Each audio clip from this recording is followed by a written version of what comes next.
Bonjour peuple congolais, papa, maman, onyokwami pour na kozwa visa, agence de voyage Smart Consulting et pour na bino. Oza na posa obima na ba pays lokola Canada, États-Unis, ba pays nyonso ba État Schengen, Turquie na ba pays lolenge na $500 Smart Consulting et saleli bino assistance et visa. Ba bourse peut être disponible pour na bana nyonso baza na posa okokende kotanga libanda pour na pays ya Tunisie, Chypre et Biélorussie. Oza na posa ya kozwa biso toza esika ya kobunga te okomi na rond-point Willery na avenue Louvungi 165 l'immeuble Kazam na premier niveau. Toza wana oza na posa ya kozwa ba information na nzela ya téléphone.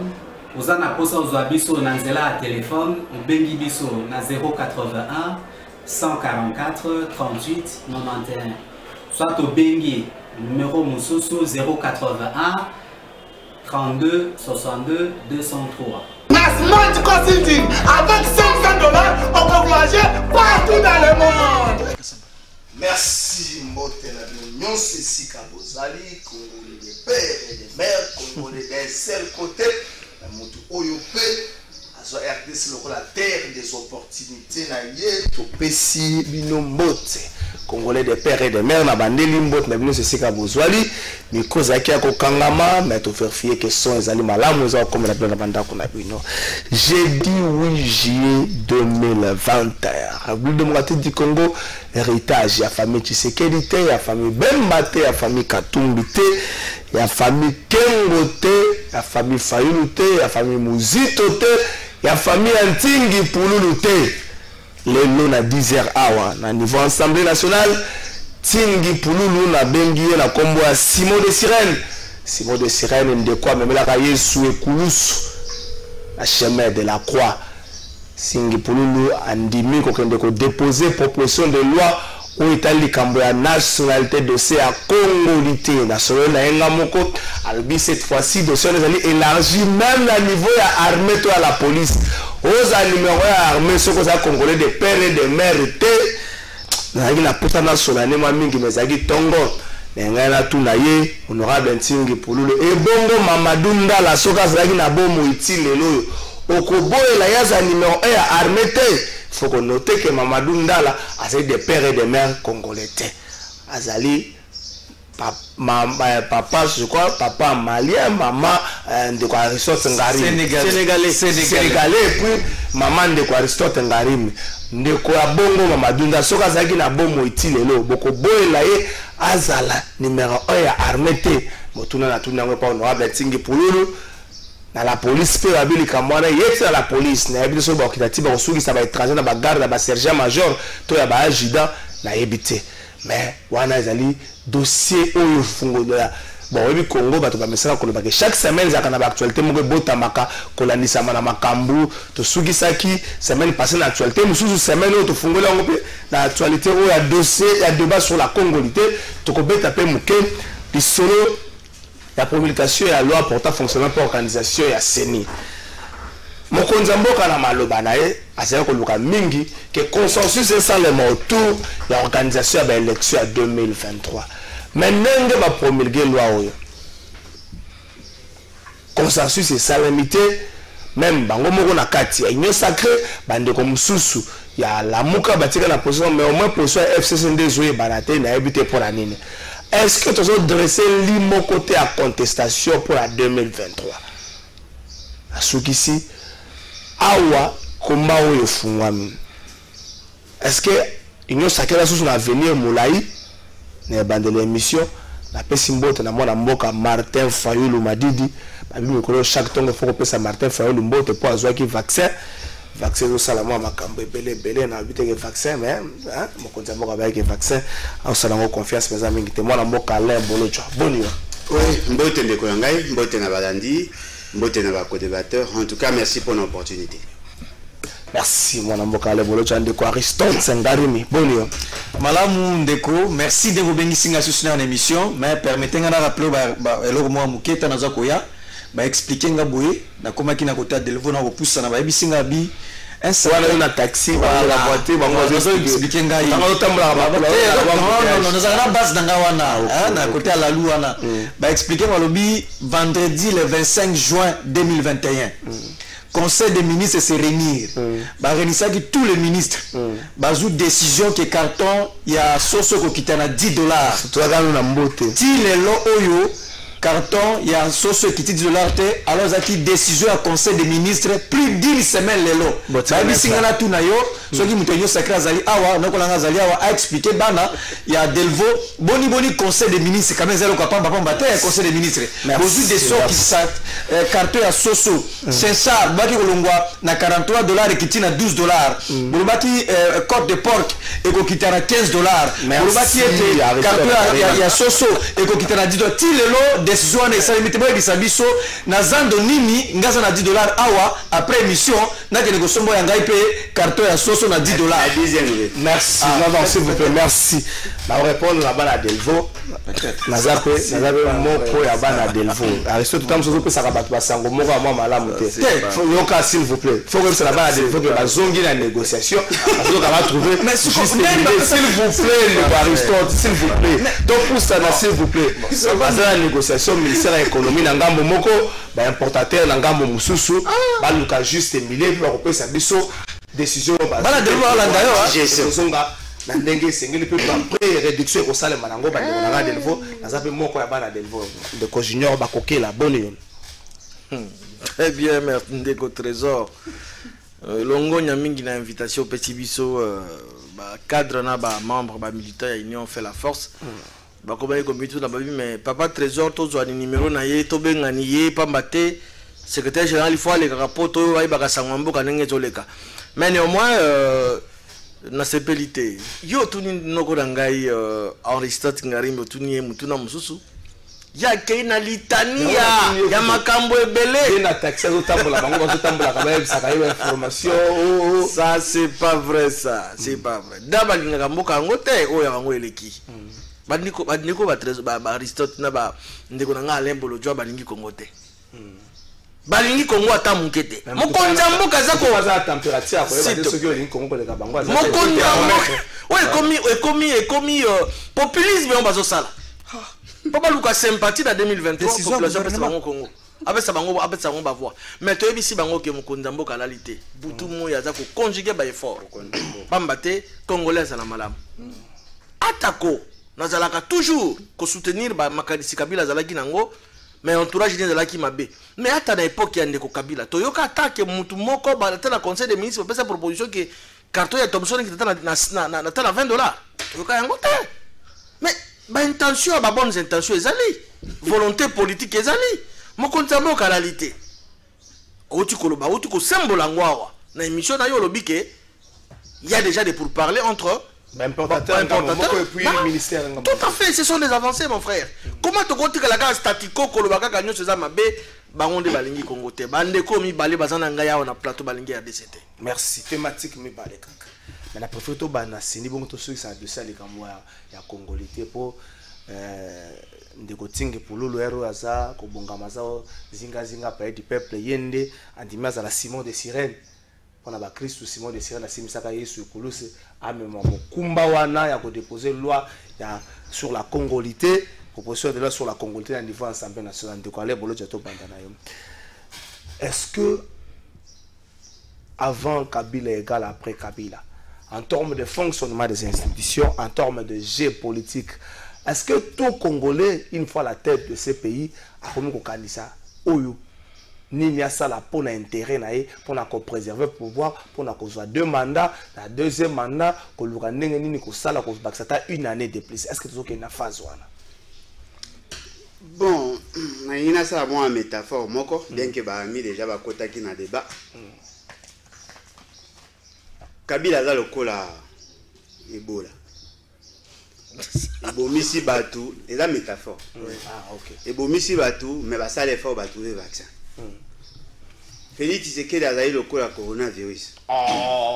Il a obomisa batou, mais vaccin est la qualité à malongate. Mais il a continué à obomisa. C'est-à-dire que baomi balé bara même maladie pour la République. Il a une métaphore qu'on a au trash. Ndeko nangai eza passe. Parce que si nous prenons les indicateurs, beaucoup se rendent compte que Tissiko population a mis posé question. Résultat, il y a une élection en 2018 et servi à quoi? Il n'y a pas d'évolution. Alternance quand même a avancé. Non. Il y a un combat démocratique. On sait savoir que non. Tshisekedi va partir un jour à revendre dans Congo. Non, mais attendez. Tu sais que le bâtiment. Bino bokanisa ke pepa kenda ko voter ba pas mon elongi yo elongo continent. Pepa kenda ko voter pour sanctionner afin qu'il améliorer ba conditions de vie naï. Conditions de vie ça améliorer ta. Conditions de vie à population ils a amélioré. Ceux qui n'a période à Kabila, avant de couper sa dotation il y a militaire une fois l'an ou bien après chaque 5 ans, les longs tous ça ba soldats, ba policiers, ba osomba ba tenue, ba osomba ba botti. Non, mais quand il pas l'État, bah on somba. Na kuta na ba policier chaque jour, ba roulage, ba militaire, ba ke bango ba koma ko somba. So ko moni soldat za pe mena za solo. Comment na ngon gravité parce que ba pesa eteni moko depuis abanda tilo lui fa somba. 25 000 na teni, 15 000 na boti. Donc 40 000, 20 $. Ce qui veut dire que rien n'a évolué pour na bango. Solde na bango, et matite, mais biloko na wenze et mati. Ok, pas enseignant, même chose. Ok, pas fonctionnaire. Mbongo mata. Mbongo ezo mata, la mbongo ya bateau na Kinshasa o ba futamaka. Mais bobo sanate, il y a plus de 300 000 enseignants, nanu baza payé. Tilelo. Et puis dans la province, baza 195 000. Ce qui veut dire que ne boolo ba maram secteur par secteur na ba coin ya bateau ba privilégié. Rien n'a évolué. Dessert en électricité, ça a baissé. Dessert en eau potable, et baissé. Difficulté à transport à demi-terrain. Ezali, biso peuple, tout gagner dans l'autre. Mais M. Félix, c'est qu'il sa compte, ça qu'on s'engraisser financièrement, tout le monde va comme une obésité financière, même qui va piéton lobby. Ce qui veut dire que ce que vous appelez alternance et apporter alternativité. Il n'y a pas d'amélioration. Aujourd'hui, Magamouya Ndekonanganting, au moins, très souvent, on a dossier, on a dossier, il y a CENI. Non, mais c'est, il y a CENI. Ok. Monsieur Félix Tshisekedi a un avantage.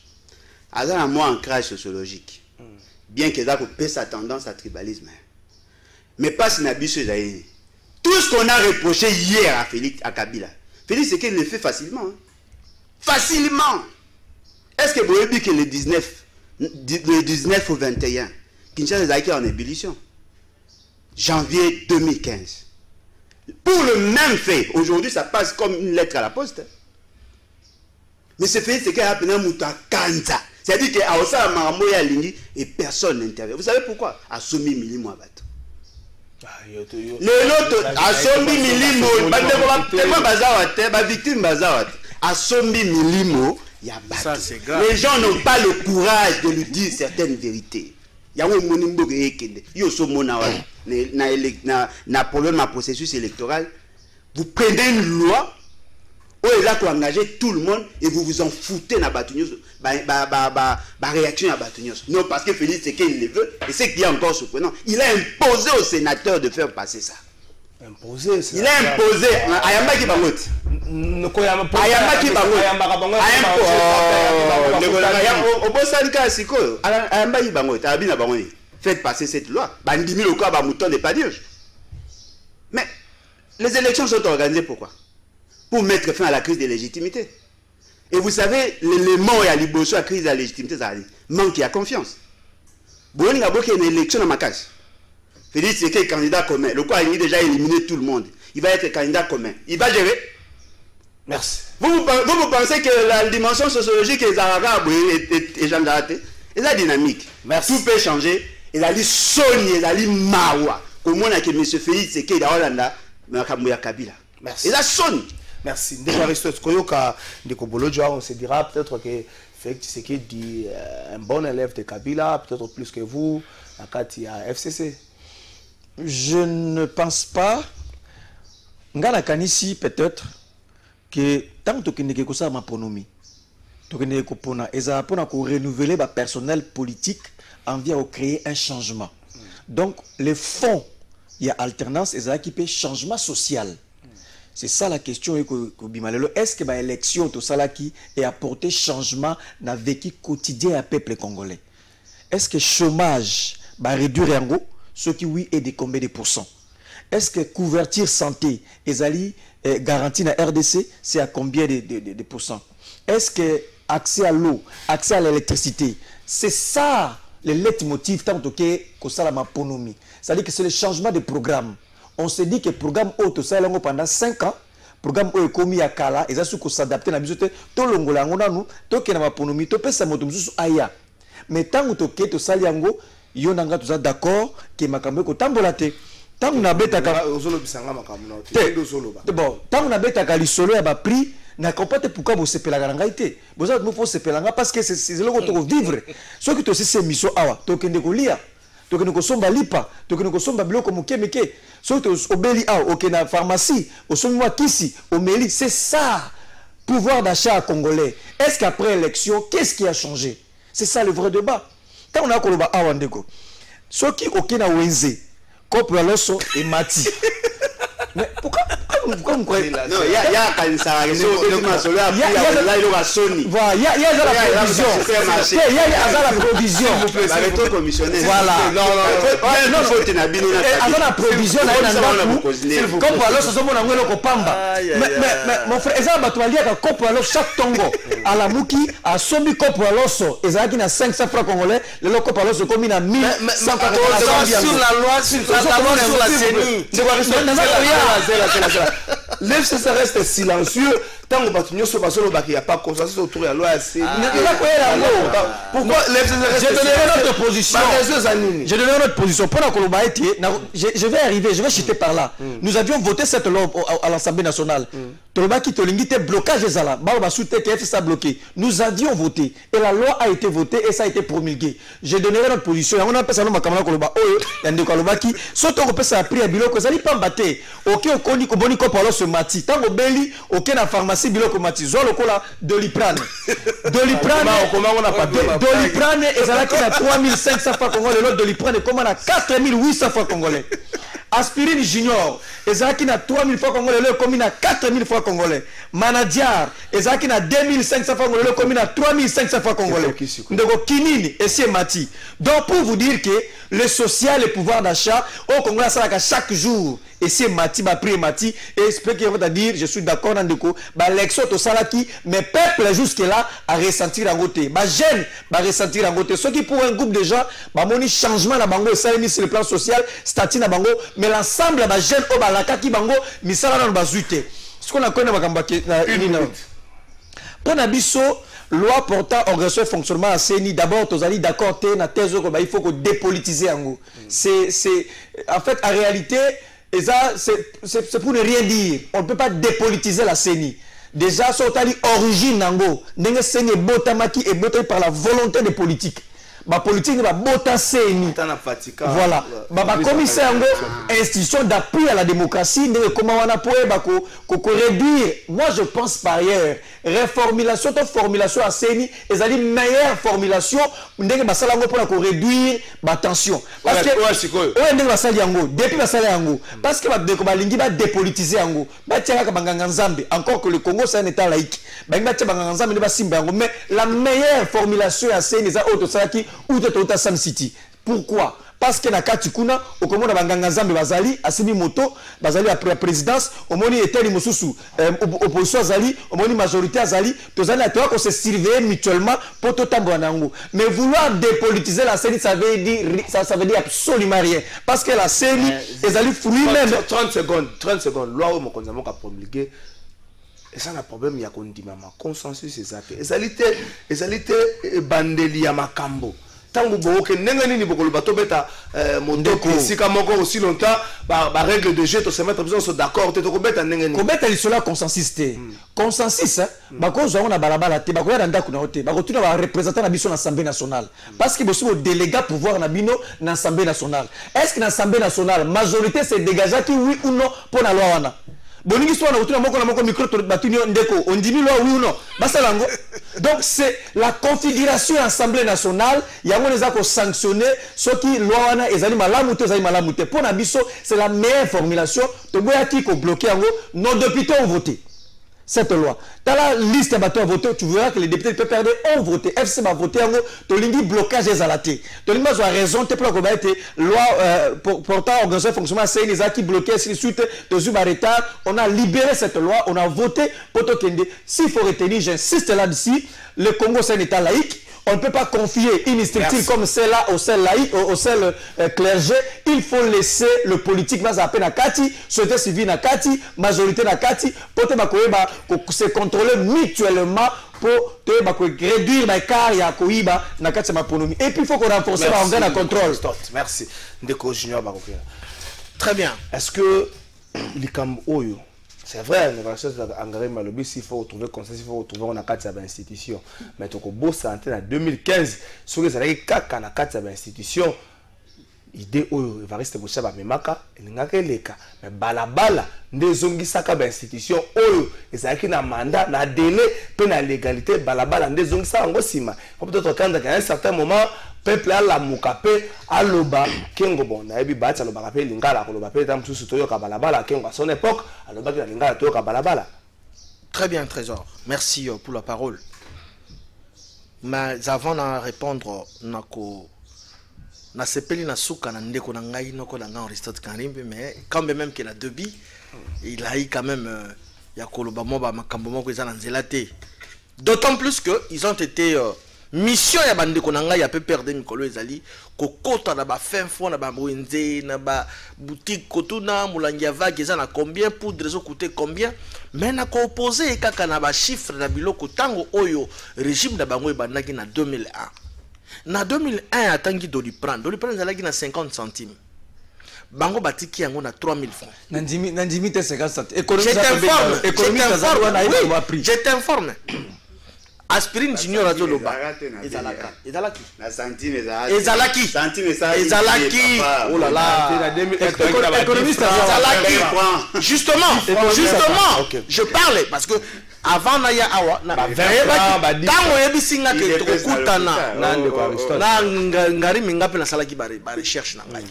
Donc, s'il te plaît, s'il te plaît, pardon. Laisse-moi le temps. Je ne suis pas de l'idée. Ndeko Azoloba, Boulangi ya Mafoute, c'est là qui n'a 50 francs congolais. À l'époque, 50 francs congolais. Batik a combien? Azoloba, Nini. Carton ya poulet à l'époque ils allaient à 200 francs congolais. Boutique on a combien? Je t'informe. Tika ba congolais bazana kanda. Boluka sympathie na mkongo Félix Tshisekedi te pour que peuple yo kabino mawali mbisa bino. Bino de mutu bomemi mboka on a libulu lelo. Ezali bino peut perdre. Bozwa ki temps ya ko aider l'ancien président Joseph Kabila te. Yazalaki na makanisa malamu mais bino ba proche collaborateur na ye bozalaki ba ventriote. Il était question ba na bino batanga na poto boto ba ndaku bozala ba 5e 6e bureau to yebi yango botika ko distraire peuple. OK, c'est l'électorat. Ndeko na ngai ke on a ligaka mingi mona mama Alain Bolojwa. Il nous parle de résultats ici à ba élection 2018 oui. Élection Maponomi Salemaki, Mokonzambo Kabimaki, président de la République, il a été élu.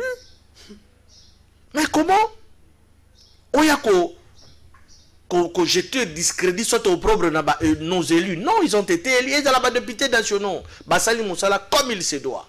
D'abamboka nyon sot ndeko nanga trésor. Démocratie ande primaka. Soko ke na parlement nyon so même na ba États-Unis, na ba France, na ba Côte d'Ivoire. Majorité ne eprimaka.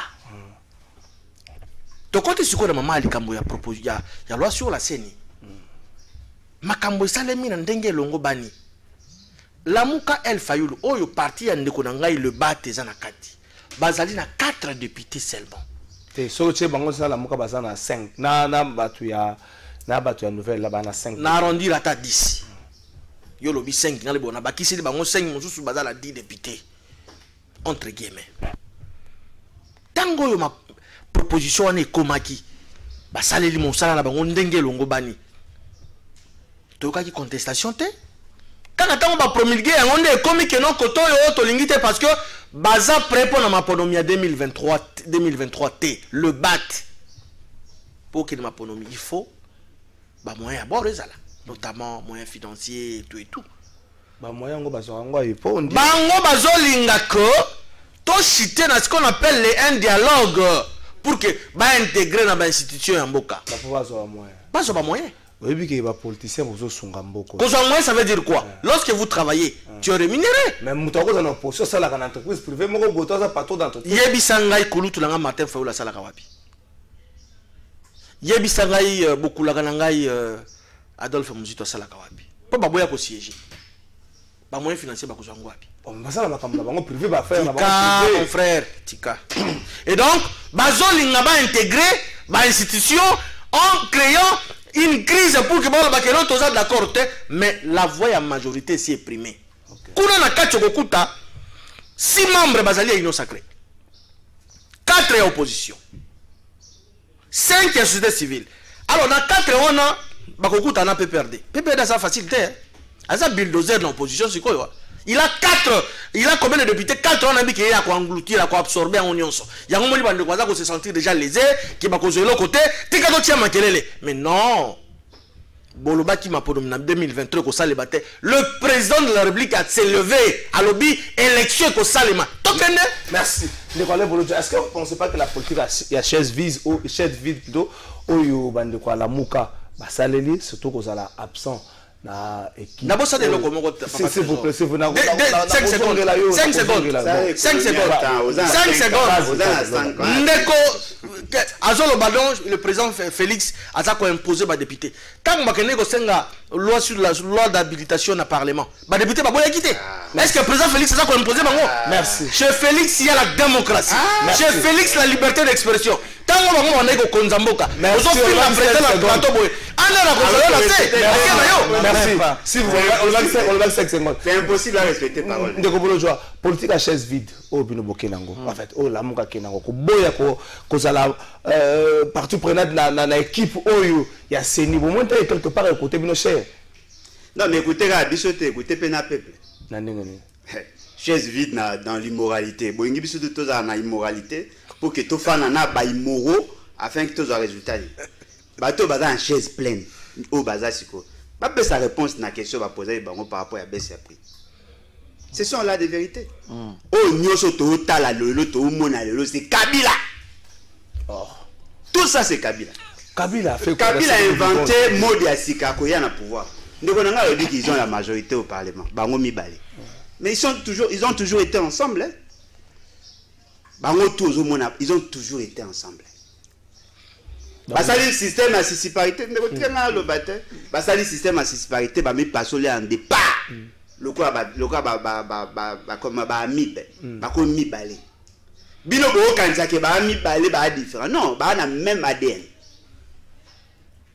Ils ont fait ça. Il y aura calcul. Non, et voilà, biso majorité toi on a 6, bah tu as fait perdre la machine, bah on a 4, automatiquement ils ont combien? 10. Sur combien? Sur 15. N'est-ce pas qu'ils ont la majorité? Oh. C'est leur stratégie. Mais ce Kabila, M. Félix, c'est qu'ils sont les copains comme cochons. Ils vont continuer comme ça. Bah là, que du peuple des peuples. Félix Tshisekedi a été inventé par Kabila. Le pouvoir Félix Tshisekedi a été inventé par Kabila. Les Londres Zawana, bah on met Mabino Botin en 2023. Tous les accords signés entre les deux, ils ont respecté. Non, mais la coalition FCC n'existe plus. Non, mais papa, la stratégie à cette parité. Ça n'existe pas sur le plan, il y a la déclaration. Mais dans le fait, ils sont ensemble. Ils ont créé une opposition, Nakati et FCC cash. Ceux qui sont restés au pouvoir, bah, même des consorts, bah, ça l'allégeance na Kabila. Ils sont ensemble aujourd'hui. Bah, au Kabola, 6-4. Mais il y aura ce que nous ça passe. Des gens qui ont été kabilocratiquement élus. Bah, on est comme ça qui est basé dans la majorité parlementaire. Mais lorsque vous prenez la question de départ, pourquoi voulons-nous réformer la CENI?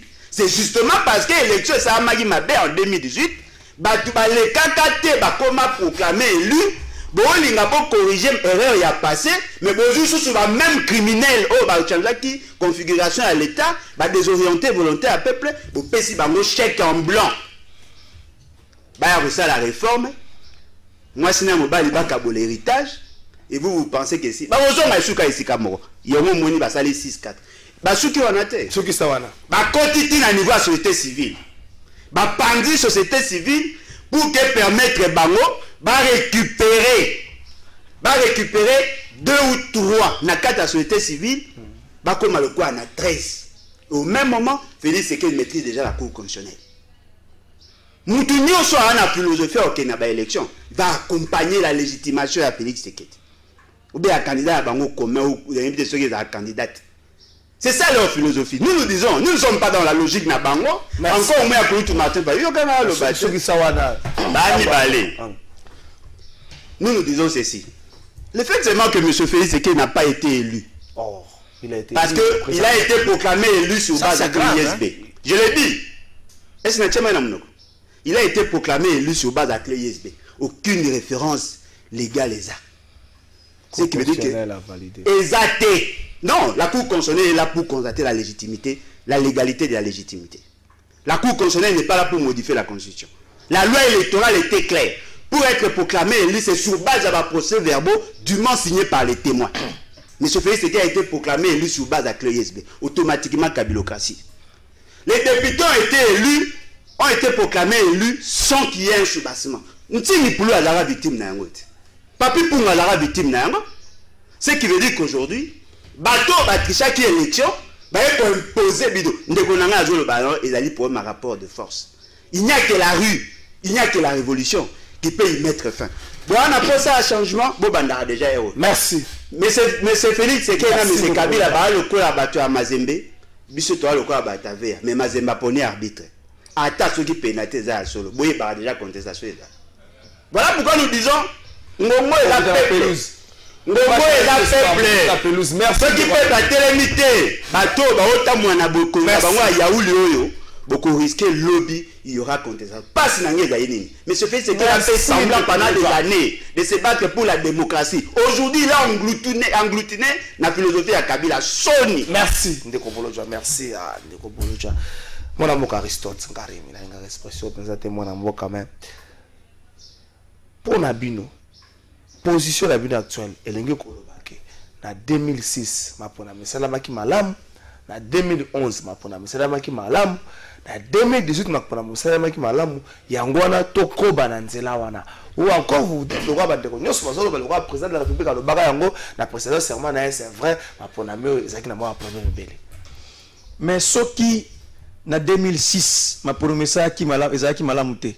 Il va changer la reformulation, même il y a loi portant organisation fonctionnement à CENI. Le fait qu'elle va reproduire quand elle a formé au Sénat en 2006.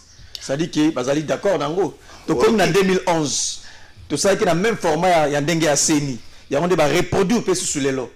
Donc comme en 2018 quand le même format il y a on va reproduire les lots. Donc pour Nangai pour Nabiso cette élection, la contestation, parce que c'est ça même aux États-Unis. Mais formulation, il y a organisation portant fonctionnement, il y a CENI, il a insisté sur une meilleure formulation au EPSAMI pour réduire la zone de tension ou soit de se mettre d'accord, de jouer organisation, l'élection de le ministère intérieur. Moutali Bosso Akoboya, vous avez Bandeko Bolodja pour que été ministre intérieur, Azali na obédience à IDPS. Donc à défaut, parce que sous d'autres sièges, c'est le ministère de l'Intérieur qui organise. Est-ce que sommes-nous prêts les lots d'accepter que l'organisation électorale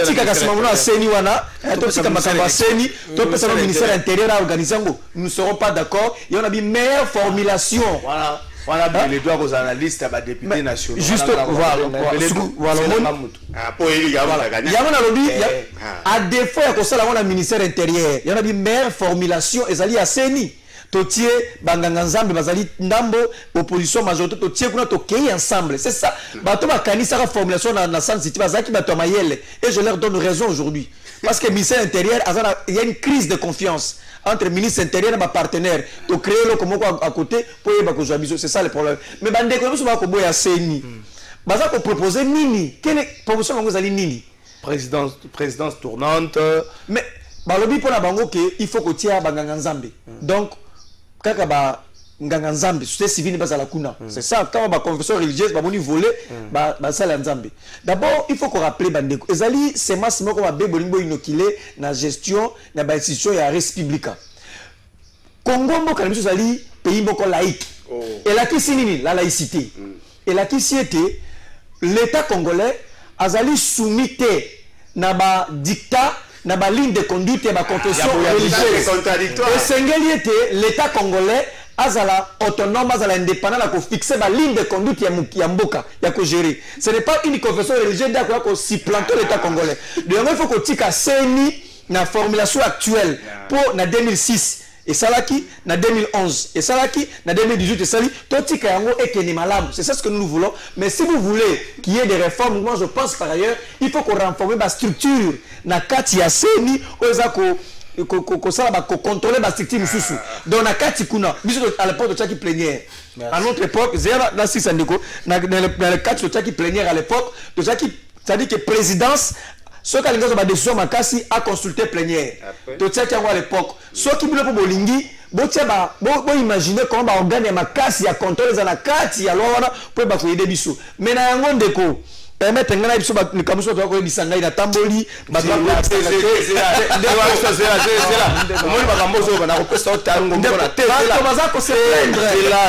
représentativité la géopolitique la nomination merci na lo bango te na repesa tango na suko lo belango to suki sa ndeko junior ba ouvert to suki sa thématique nyoso kotambola engebene na mobeko to nyuso kotambola kolandisa mabilongi ya bato débat ezo salama autour ya CENI ya loi portant organisation na fonctionnement ya CENI mutu moko te aza certes na proposition meilleure que l'autre na soit ngari malobaki yango ebonge leka na plénière soki toke na démarche wana alors à quoi on servi ba consultation mokonza mboka tal asalaka po na maloba na ye alobaka pe tikamboyo ya kozwa ba élection moko APC. C'est vrai, Assemblée nationale est la représentation du peuple, mais ce qui franche moko ndenge tozala koloba na kala soki Etienne Tshisekedi atika libano Joseph Kabila ta okei ekosengo songa sima mais lelo tomata tokita soki bon élection tokei boye Fayulu azate okomona bato nyonso communautaire international koya kobanda baluka na ndako na biso lokola bato bazwi problème mpona koluka ete bato nyonso bakota esengi te kobanda koyoka bato nyonso bakota ole tozela topusana mpo bato babengaka biso tosangana so esika moko. Très bien Trésor olobi tokende maponomi soki Fayulu azate communauté internationale akoya kotia makelele nakozongisa kaka na 2006 tokendaka maponomi na 2006 c'est Etienne Tshisekedi de res mémoire a participé. Est-ce que Congo est s'arrêtaka? Congo s'arrêtaka te? Ce qui est comme Martin Fayulu. A monique a aucun maponomi 2023 te. Congo est quoi avancé? Mboko kekende liboso mboko ko télématé. Yeba yango. Mutu moko ndia ko faire bloquer fonctionnement ya vie à plus de 100 millions de Congolais. Non mon frère. Mutu moko azali kola mon côté. Nazo kana ba proposer ko ngai ya Lembolo Joa. Bino benga ka Bolo Joa mais c'est Bolo Joa. C'est mon frère. Politique et salike tous à la bonne. À l'époque, il y a régime anticoleka. Ba propos boza ko tenir na ba plateau à télévision. Quand même qui a fini mon konzambo kate, mais quand les ala que olobi ata mabe. IDPS na koloba yango IDPS na mboka loba yango ako ça peut plaît okozama lobo IDPS loba yango umukamate poiner non lelo la liberté d'expression loba na yo sala nyoso ndenge olingi président république alobi naza kuna te congolais azala malamu na mboka na ye à se sentir véritablement il est chez lui. Omoni nazo revenir toujours na ba contre-vérité sur le plateau awa. Non contre Aristote Ngarimbe, totika triomphalisme, totika populisme autozo sala na plateau à télévision. Ce n'est pas normal. Vous étiez là aux affaires. Si vous vous réveillez le matin, aux yeux papier, moi je connais là où vous habitez, mon frère. Oye, rapidement, il y a une émission. C'était à quel moment tellement que vous avez pris à Biloko? Depuis le bas, depuis le lobby. C'est pas aujourd'hui. Le gouvernement a travaillé. Conseil des ministres. Travaillé. Il y a le 25 juin. Certes, nous reconnaissons qu'il y a beaucoup à faire. Moi, je suis de ceux-là. Conseil des ministres. S'il te plaît. Je suis de ceux-là. S'il y a fustigé, s'il y a déploré au sein de l'Union sacrée, au sein de l'Union sacrée, nous sommes allés clarté, nous sommes pembété, nous sommes allés. S'il te plaît. Nalobaka yango que décision chef de l'État et Conseil des ministres le 18 juin. Oyo apesaki autorisation na gouvernement ba mesure conservatoire contre mandataire ba gestionnaire ba entreprise ou bazalaki cité dans rapport IGF. Jusque là tout dans la troisième semaine, ils ont souffrir. Le corps de l'Union sacrée la mettre en prix. Même yé moko pour la gaji la lingette alekaki na radio moko en place yawa. Alobi mais c'est inacceptable, le chef de l'État a suivi mon canon. Parce que le Conseil des ministres est l'organe moko suprême, il y a une décision au sein du gouvernement. Alobi que batoua na ba vandi sabango tilelo ba pomba ba vandeli batoua na baza ko protéger. J'ai la lingette qui même au-delà lobby. S'il te plaît. L'inspecteur chef de service à IGF. C'est l'organe. C'est lui qui fait exécuter les décisions. Pourquoi il en parle? Asali constat le col il n'aime pas les Congolais.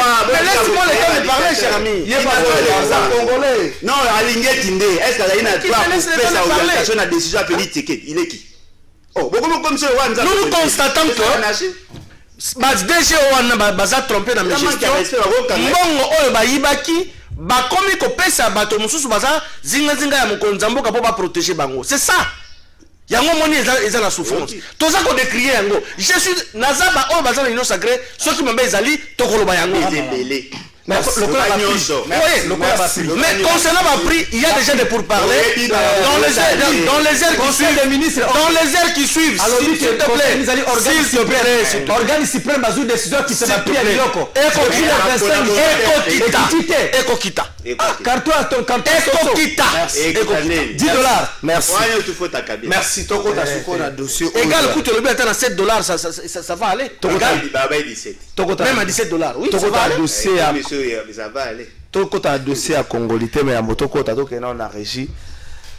On dirait que moi na mboka bati le ko baza na chaise moko ezo ningana mais balobi atie ma bende a visango makasi po ningana te mais kiti yango ato vise faut éviter na fois ozo tele mozo vandaka moi ba boulot ane lembaka mais kiti yango pe ezo ningana. C'est du fake news.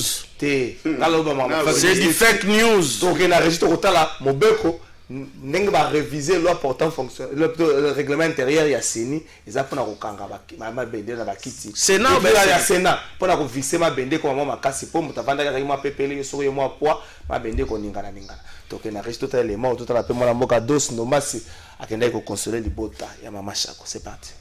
Suite de l'adoption de la loi sur la CENI qui a réaffirmé la mainmise de la majorité sur l'organisation des élections, la déception est grande au sein de la société civile. 2 mois de travail et des lobbying se sont soldés par un retentissement d'échecs. Tous ceux qui fondaient leurs espoirs sur une CENI neutre, impartiale et apolitique en sont revenus et sont tombés de haut. Cette situation est d'autant plus désolante que lors des concertations ayant abouti à la création de l'Union sacrée suite au divorce fracassant entre l'UDPS et les FCC, le président Tshisekedi avait pris l'engagement de veiller à ce que le processus électoral soit crédible. Or, sous sa dictée, la nouvelle majorité des députés a tout simplement reconduit l'ancienne loi en lui apportant des amendements mineurs. Cette loi est juste une petite réformette qui consolide les pilotages de la CENI par la majorité au pouvoir. S'insurge un député de l'opposition proche de Martin Fayou. Comment pouvions-nous imaginer que le pouvoir pour lequel nous sommes battus crache sur les sacrifices des martyrs tués lors de marches du CLC ainsi que sur ses propres engagements pour reproduire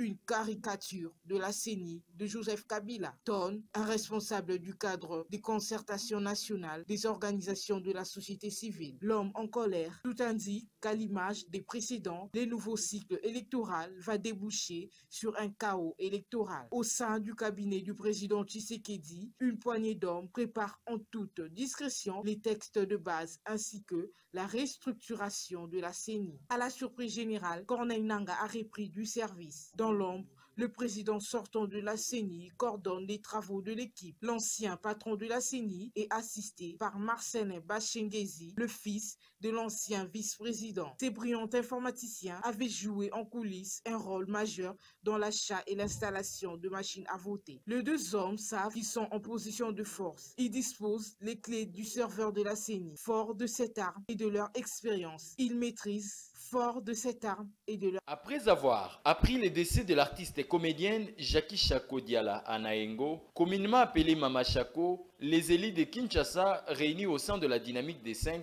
dont l'honorable Ados Ndombasi est membre, sont descendus pour consoler et compatir avec la famille de l'illustre disparu. Après échange fructueux avec la famille de la défunte, la dynamique des 5 a remis un lot important de biens de première nécessité composés du sucre, des sacs de semoule de maïs, des sacs de farine de manioc, de bidons d'huile, de paquets de jus et tant d'autres choses. Et très émis de ces gestes de générosité, la sœur de la défunte Mama Chako a remercié les élus et leur a demandé de continuer à les soutenir car elles n'ont rien. Tout le monde est vraiment solo, à ce qui est important, à ce qui est vraiment important. Namboka oyo ndenge ka buti koloba ezaka na Kinshasa teni bazole ezali pe ala Kinshasa ezala na libanda ya Kinshasa ezala na libanda ya Congo ezala na mboka extérieur oyo abayebiye vraiment topesi nzambe merci pe topesi bino merci ya koleka eloko tosenga ka botika biso te eloko vraiment tokosenga na bino botika biso te bino ba député ya Kinshasa botika biso te vraiment eloko tozosenga yango wana botika biso te po condition oyo yaya na biso mama na biso atikeli biso ezosalela biso passe en tout cas bokundela biso na likambo bokundela biso pena na likambo esuka na nzela te. L'honorable Ados Ndombasi Oli de la Funa estime qu'en sa qualité d'opérateur culturel et élu de Kinshasa, il était plus important de venir assister à cette famille car l'illustre disparu était un patrimoine national. Je suis, avant d'être député national, un opérateur culturel congolais. Donc il était impératif pour moi de venir honorer la mémoire de Mama Chako. Surtout qu'on a eu la chance de la côtoyer de temps en temps. C'est pour ça que les députés nationaux de la dynamique 5 ont décidé de venir honorer sa mémoire, de se présenter en tant qu'élu du peuple. Mama Chako, n'oubliez pas que je suis un opérateur culturel metteur en scène et j'ai eu la chance de jouer dans des films avec elle. Donc pour moi c'est vraiment un honneur d'avoir pu la rencontrer un jour, discuter avec elle, faire de belles choses avec elle. Donc voilà. Signalons que les élus de la dynamique des 5 promettent de tout mettre en œuvre pour que les obsèques de Mama Chako se déroulent dans de bonnes conditions. Merci d'abord qu'on se base en régie. On est là qui, mais les mami balé, bâti là qui bison ndeko Alain Bolojo, toko tali kamba Congolité. Tingi Polulu, Simon de Sirène, Amemi Ekulusu, Ayego Sunga Yesu, Amatangomba Golgota Malembe. À 10h, à 10h, comme la souka tingi pour l'Assemblée nationale, proposition de loi. Elle tambo katali Congo tengata na solo na ya ebisinga ke no ba pusi yango zaka ba fungoli yango zaka kateo ba chef de corps ba kenango tina armée na la police mutokoza jamais numéro 1 ya armée koza jamais numéro 1 ya police sur za de congolais de père et de mère. Est-ce que na dépôt ya loi wana on signe enfin la fin de l'union sacrée? Parce que depuis le Cameroun bandaki on est sans ignorer qu'il y a eu un camp dans la union sacrée au Batel. C'est vrai, union sacrée dans la majeure partie, mais il y a un camp où il y a Osakiton. Et le camp wana est un camp de moindre. Est-ce que là on signe la fin de l'union sacrée? De Kolangai, bien que la question en est importante aussi, Naïna revenait sur 2 points. au bandeko na biso mais qui commettent en évidence. Nayoka ki liboso ndeko Aristote à lobby, qu'est-ce qu'on entend par dépolitiser la CENI? Dépolitisation de la CENI. Alors que la CENI est allée une instance ou une institution éminemment politique. Mais apparemment, ndeko na biso na kanisa ka sa que azongi pour la deuxième fois. Je voudrais réagir directement. Il y a liboso quand on parle de la dépolitisation de l'armée. Pensez-vous qu'il n'y a pas de politique dans l'armée? Ou quand on parle de la politisation, il y a administration, pensez-vous qu'il n'y a pas de politique? Non. La démarche à bateau va soutenir thèse, on est simple. Que ceux qui vont compétir, basa na kati ya bureau te basa na plénière. Voyez-vous? Totika une certaine neutralité na kati ya bureau. Parce que l'influence politique, ne me maquille M. Félix Tshisekedi na pouvoir, ne me maquille M. Kabila na pouvoir. C'est ça la démarche à Bato Baolo Baron. Et il vous dit ceci. La société civile a bénéficié de la présomption de neutralité parce que déjà au départ, dans le statut na bango, ils ne sont pas membres basali, challenger électoral. Et comme ça, ça va renforcer la transparence dans le processus. Dans le niveau de la plénière, on va renforcer la présence yaba politique. Les politiques font le contrôle en aval. Ok. Là, on laisse la société civile. Mais il y a des structures comme ça qui ont été mises sur pied par la Constitution. Tant que tu as San City, tant que tu as n'est-ce pas, tu as la commission de vérité et réconciliation? N'est-ce pas qu'on avait donné à la société civile? Alors pourquoi on a un grave qui va passer la société civile dans la tête? Et puis, à l'objet, l'État congolais, c'est un pays, un État laïque. C'est bon. Mais le président a CENI, au regard de la configuration à l'ELO, sera choisi par qui? Si vous voulez, le président a CENI, a la confession religieuse, mais vous voyez, les techniciens, monsieur, dans l'association, parce que vous considérez que le pays est laïque. Mais vous avez écrit dans cette loi-là, président a CENI à Kouta. La confession religieuse? Si vous payez le laïque pour autant, vous avez Félix Tshisekedi na Kabila pour les meilleurs et pour les pires. Baoko Sabino, ensemble. Une minute Congo. Par rapport à Ndekonangai Ntingi Polo, na loba ki yango adé l'entame, nazara en difficulté à critiquer des marches naé parce que à la limite parmi bateau on a considéré aming. Au regard ya combat naé. Mais loko est allé vrai. Porter cette responsabilité. Alors il a séduit une catégorie à bateau. Ce débat là aujourd'hui. Bon, l'importance d'un côté. Vous voulez nous dire quoi au juste? Que vous voulez combattre l'infiltration? Si oui, si c'est ça votre souci, de combattre l'infiltration, dites-nous, qu'est-ce qui s'est passé aujourd'hui pour que vous changez une loi? Nous avons connu combien de présidents qui étaient démis Dakar, à part Félix Tshisekedi? Qui était démis Dakar? Au hasard qui 50% congolais. On vous a dit ici que Kabila était congolais. Maman n'a eu maman Sifa, papa n'a eu Laurent Désiré Kabila. Alors, le problème au niveau de soulever, il y a qu'on exclut 50%. Et c'est posé wapi. Voilà. Si vous voulez combattre l'infiltration, infiltration, bisoto yebi lelo, et d'ailleurs infiltration rwandaise. Mais M. Félix a clôturé déjà débat d'après Bango. Qui va banyamouleng et va congolais. Si vous voulez reconnaître Bango de la nationalité, infiltration, vous n'avez compte pas métier. Donc, bino infiltration, vous avez déjà contre la métier. Quand M. Félix est Macron, il est congolais, non? Bien qu'il y ait 75%, 50%. Attendez, 100% congolais. Donc, si vous avez salué loin, bino bogoloba, OT, bogomo. Si vous avez un mouta malange, Olingia za kombe. Et là, quand ils ont livré l'élo, je ne vois pas l'opportunité de cette démarche-là. Merci. Bon, on dit ça, infiltration dans l'armée. Bon, on dit ça, infiltration dans les institutions. Oui, nous sommes d'accord. Mais n'excluez pas les autres Congolais parce que bah 50%. Bon, on dit nous tout bateau bah 0% Congolais pour tuer dans le gouvernement. Bah dans l'armée. Bah 0% Congolais. 0%. Merci. Ne connaissons pas tant à Combo. On t'a 0%. 0%. On a ébina papa na maman. Ce sont mes voisins. Ah, alors le gouvernement a bien honnête. Ce débat-là n'a pas d'importance. Moi, je pense que l'article 72 de la Constitution est assez stable. ne peut être congolais, ne peut assumer de hautes fonctions à l'État car Mouto a la ligue congolais d'origine. L'article 10 c'est le bi et congolais d'origine Mouto moko ya ba parents naé à la ligue copropriétaire à Congo. Pas sur Bolinga Bossa. Je sais que Batou Moussou ba facilement séduit pour ba yebi que non voilà et là Congo. Mais nakata loi na bango ba exclure ba Rwandais. Les Rwandais n'auront pas de problème. Ce sont les autres tribus et bah on viser bah métier. Et puis le lobby comme moi le lobby union dit ça que ça y a aussi une corrélation entre les débats il y a nationalité na ensemble où l'union dit sacré. Ça c'est raccordement on comprend un thème. Ceux qui ont été à Masoula Moïse Katumbi à la 0% congolais. Papa naé Mundele, maman naé étranger. Parce que tant que vous avez un débat, vous exclut plus de 15%.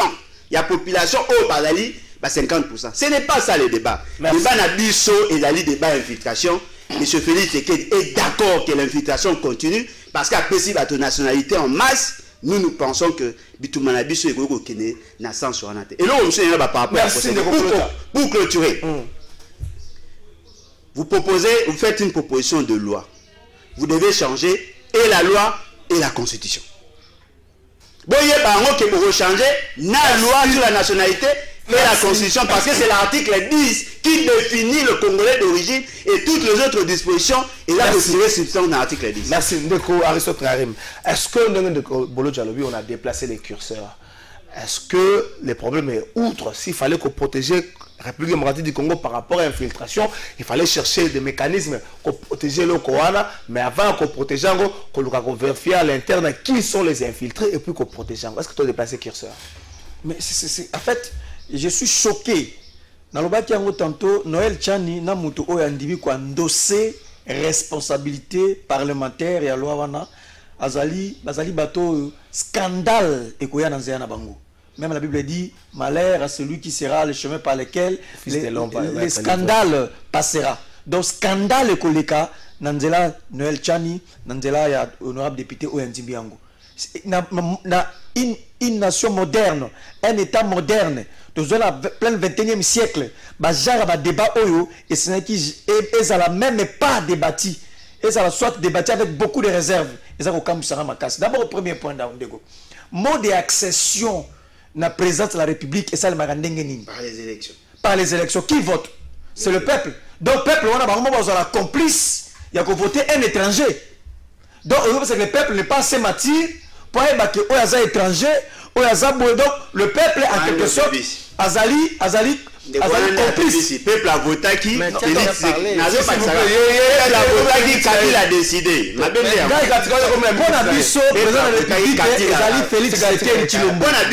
Azali qui voté par le peuple. C'est a proclamé, Azali confirmé la Cour constitutionnelle. Débat wana ils ont des débats pour le président c'est Félix Tshisekedi voilà. C'est le peuple ndi avotaka. Donc mode d'accession à la présidence de la République Azali héréditaire. Donc même c'est que le peuple a causé la complice, il y a que voter un étranger. Alors ceux qui peuple Azali complice à voter un étranger, peuple est mort à responsable d'ango. Pour que balaye dans l'argumentaire wana. Deuxième argumentaire, ndekwa kebe musika. Alors il faut qu'il y ait un corps constitué. C'est-à-dire que le président du Sénat, le président de l'Assemblée nationale, il a déjà boy. Ce qu'on zoome au la Noël Tchani, au Tié Kengo Adondo, par rapport à Pesa pour la Mboka Oyo. Il faut comparer Kengo Adondo Meti, Oya Pesa pour la Mboka Oyo. Noël Tchani a Pesa Nini. Ce qui Mobutu a bombisaki armée, Kengo Adondo a bombisaki appareil judiciaire. Tanga na Mboka Oyo, makamotali justice. Il y a beaucoup de choses qui sont même l'avocat, l'autre qui a presté, Moussolo Afuta avocat, c'est toujours Kengo Adondo. Mais c'est un métier, Kengo Adondo a tout donné. Est-ce que na Kengo Adondo a un métier, na Noël Tchani, qui a pu servir le Congo? Donc ce sont des débats beaucoup archaïques. C'est un débat beaucoup ça sens. Ça dit que Yoka Ndeko, qui est le coupable Yoka? Sauf que aujourd'hui Kambona vie.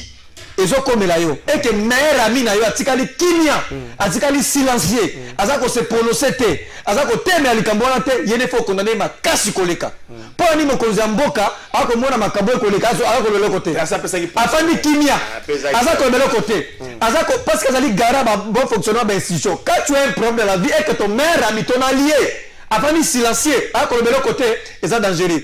Olivier Kamitat a tout à l'heure on a ton alobi boy Olivier alobi Kamitat alobi oyeba okoyeba degré ya kolingo lingaki moto il faut ko perdre moko zamboka loko za ko perdre déjà na ndeko na biso Katumbi ndebo ba valeur na parce que ils sont bazana coalition ils sont même moi je moi Katumbi a concerné na loi wana mais du sommet ko daga congolais par naturalité comme député il azali visé il n'est pas concerné pas congolais il est par naturalisation congolais d'origine congolais d'origine il a maman congolaise ya wapi est-ce ba kundi maman comme congolais tika loi wana bosi bolongoli kamere bosi bolongoli matata tokona kanda unique botika makama bino bato IDPS bino bato union sacré toke na baguerre moko normal ba élection peuple a voté tika ko bakona ko peso une minute na suka ndeko tika na wali sana loba na sana ibi mutu na déjà ndeko ngai eza moi passe parce que à chaque fois ceux qui mutu asali buzo banaye na kati union sacré baloba ka chef de l'état au moment où il que président de la République a ça le bel qui est sur Makambo démarche il n'est pas avec ceux-là on va zolinga ba ça la moi il avait dit clairement dans la République que non s'il te plaît au sein de l'union sacrée moi je suis de l'union sacrée nous ne sommes pas d'accord dans la démarche wana il y a des questions de vendre tout le bela tout conseiller entre autres ba ministre na biso autre mon vice ministre moko wa akeye kosala ba diemba na ba place moko que ça ne peut jamais se faire et que nous ils sont dans nos sacrés s'il vous plaît il y a des questions que je parle des hommes de makambo interne au sein de l'union sacrée il y a des valeurs ce qui te moni mutu azolinga akenda dérouter vision l'union sacrée de côté les melaye ndeko Noël Tiani nous ne sommes pas d'accord avec ta proposition wana tika eloko wana et puis ndeko azolinga asimba eloko wana parrainer on a parlement ndeko na kotanga comme na honte vous devez vraiment avoir beaucoup de ndeko tika biloko wana eza malamu te tolingi discrimination te on y est conseiller madame ministre oya kendaki kosala badiemba to le badaki homme d'état awi ko se comporter boité à la maturité toza kokota na babiloko ko ba distraction on dit non lorsque vous êtes un ministre il faut qu'on se respecte il faut qu'on soit la réserve les chefs de l'État on les a mabé et casse aller en public on les a mabé aller en public on les a mabé et qui ça mit à on est en public pour que les gens malades nini s'il vous ministre ya mboka s'il vous plaît on pratiquement na suka bana delvo nyonso merci na bino bo pesa ki ndeko Aristote ba message azotanga ngo kala mingi tazolo bango ngapela na message ya bande kwa IDPS ngapela na s'il vous plaît bana delvo merci na bino la message bo pesa ki ndeko Aristote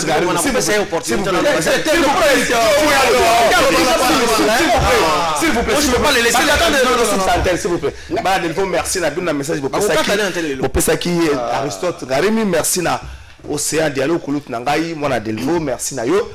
La tiki émission elle na soukisi awa. Conseil des ministres.